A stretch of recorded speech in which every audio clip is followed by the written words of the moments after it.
Porté par le chef de l'État, Ali Bongo Ondimba, pour garantir en électricité les entreprises attendues sur la zone économique spéciale d'un Coq en périphérie sud de la capitale gabonaise, le projet de la centrale thermique à gaz d'Ovendo est un véritable enjeu socio-économique.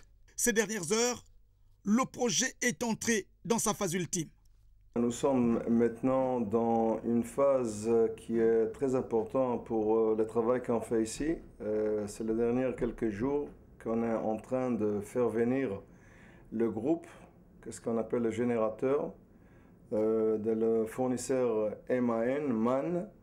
Et c'était venu il y a quelques jours ici à la porte de Ovendo. Et depuis, on est en train de le faire venir de la porte de Ovendo jusqu'à ici au site. Ce sont les groupes pour la deuxième phase d'ailleurs. L'objectif à terme est d'optimiser la capacité en énergie fournie par cette centrale, dont le fonctionnement doit aussi garantir la préservation de l'environnement. Une fois que tous les 4 moteurs qui sont là, on va avoir 70 mégawatts tout ensemble. Outre les offres d'emploi depuis 2010, le projet remarquablement exécuté par le groupe israélien Télémania a créé des opportunités profitables aux populations installées dans la zone d'Alenakiri, jadis privées de tout. Une route pavée, l'accès à l'eau potable et surtout à l'électricité.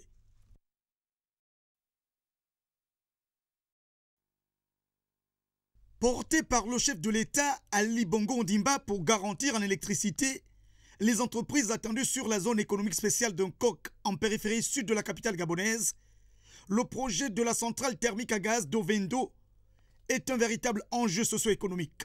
Ces dernières heures, le projet est entré dans sa phase ultime. Nous sommes maintenant dans une phase qui est très importante pour le travail qu'on fait ici. C'est les derniers quelques jours qu'on est en train de faire venir le groupe, qu'est-ce qu'on appelle le générateur, de le fournisseur MAN. Et c'était venu il y a quelques jours ici à la porte de Ovendo. Et depuis, on est en train de le faire venir de la porte de Ovendo jusqu'à ici au site. Ce sont les groupes pour la deuxième phase d'ailleurs. L'objectif à terme est d'optimiser la capacité en énergie fournie par cette centrale, dont le fonctionnement doit aussi garantir la préservation de l'environnement. Une fois que tous les 4 moteurs qui sont là, on va avoir 70 mégawatts tout ensemble.